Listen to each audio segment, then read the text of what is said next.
আসসালামু আলাইকুম। কেমন আছেন সবাই? আলহামদুলিল্লাহ। আল্লাহ পাক আমাদের মোটামুটি ভালোই রেখেছে। তো অন্যান্য দিনের মতো আরেকটি নতুন ব্লগ নিয়ে আপনাদের সামনে হাজির হলাম। জানি না কেমন লাগবে। তো শুরু করলাম। সকাল থেকে শুরু। সকালে যে নাস্তার আয়োজন করছি। আর আজকে না মনটা একদমই খারাপ। গতকাল যে ঘটনাটা ঘটেছে উত্তরা হচ্ছে বিমান দুর্ঘটনা। তো যাই হোক এই দুর্ঘটনায় আর কি সত্যি মন থেকে অনেক বেশি মানে খারাপ লাগছে, কষ্ট পাচ্ছে। আমিও সন্তানের মা। তো এখানে অনেক শিশু বাচ্চারা মারা গিয়েছে। আল্লাহ তাআলা সবাইকে জান্নাতবাসী করুক, আর যারা অসুস্থ তাদের সকলকে সুস্থতা দান করুক। আর প্রত্যেকটি বাবা মা ও আত্মীয়স্বজনকে ধৈর্য ধারণ করার তৌফিক দান করুক। তো যাই হোক এখানে সকালের জন্য নাস্তায় আমি ডিম পোস্ট করে নিলাম, আর পাশের চুলায় একটা ডিম সেদ্ধ দিয়েছি, ওটা তানভীর বাবুকে খাওয়াবো। আর গতকালকে যে মুরগি রান্না করেছিলাম তার একটু ঝোল টোল আলু টালু রয়ে গিয়েছে। তো ভাবলাম এটা একটু গরম করে নিয়ে আমি একা যেহেতু খাবো, একটা ডিম পোচ আর হচ্ছে একটু মাংসের তরকারি নিলে একটা রুটি সকালে নাস্তার জন্য খাওয়া হয়ে যাবে। আর এখান থেকে তানভীর বাবুও খাবে। ও ঘুম থেকে উঠলে একদমই কিচ্ছু খায় না, মানে খাবে না, তার মুড একদম অফ। এক আধ ঘন্টা মানে সে খাবার মুখে তুলবে না, ভালো করে কথা বলবে না। এক আধ ঘন্টা পরে যার মানে একটু খিদে অনুভব করবে তখন বলবে যে আম্মু আমি খাবো। তো আমি এই যে একা একাই বসে ডাইনিংয়ে নাস্তাটা করে নিলাম। আর তানভীর এখনও ঘুমোচ্ছে, 10:30টার মতো বাজে, সে ঘুমোচ্ছে। তাকে আর ডাকিনি, ঘুমাক। রাতে যেহেতু ঘুমাইতে ঘুমাইতে রাত 2:30টার দিকে ঘুমায়।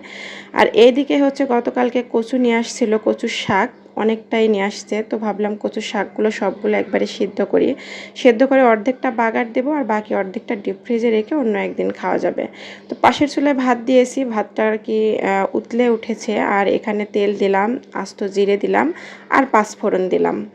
তো কচুর শাক ঘন্টতে পাঁচফোড়ন দিলে কিন্তু এক্সট্রা একটা মানে ঘ্রাণ আসে। এই কারণে আর কি পাঁচফোড়ন ব্যবহার করা হয়।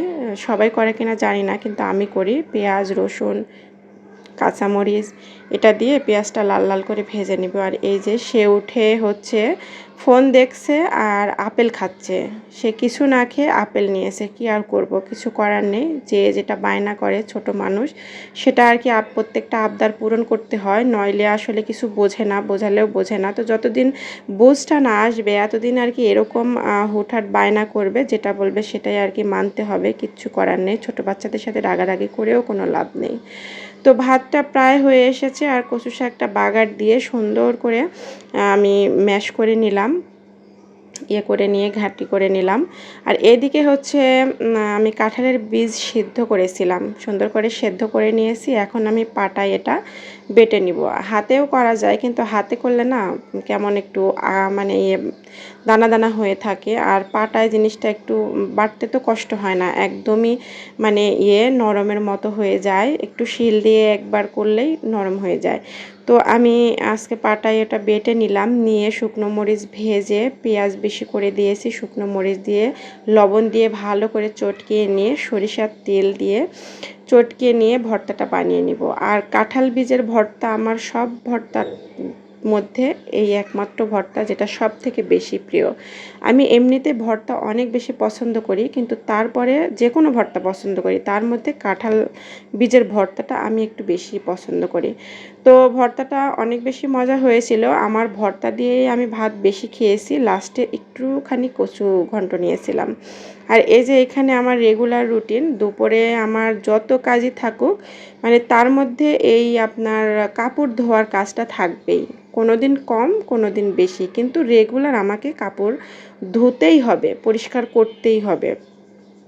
তো যাই হোক গোসল করে কাপড় যা ছিল সবগুলো কেচে পরিষ্কার করে নিয়ে এসে বারান্দায় সবগুলো যে মেলে দিয়েছি। আজকে প্রচুর রোদ আছে, কাপড়গুলো ভালোভাবে শুকিয়ে যাবে। তো কাপড় পরিষ্কার করে নিয়ে গোসল টোসল করে সব মেলে টেলে দিয়ে আর কি হচ্ছে দুপুরটা খাওয়া দাওয়া করে বিকেলে ঘুমালাম। আর এখন হচ্ছে সন্ধ্যা। গতকাল বাদাম নিয়ে এসেছি, এইভাবে বাদাম ভেজে রাখলে তানভীর খায়। তো বাদাম ভাজলাম, এগুলো হচ্ছে গোটা মসুর বাড়ি থেকে নিয়ে আসা। আর এই মসুরটা ভেজে একটা কৌটার মধ্যে রেখে দিলে আমি খেতে খুব পছন্দ করি। আর ভাজলাম চাল। সবাই ভালো থাকবেন, আল্লাহ হাফেজ।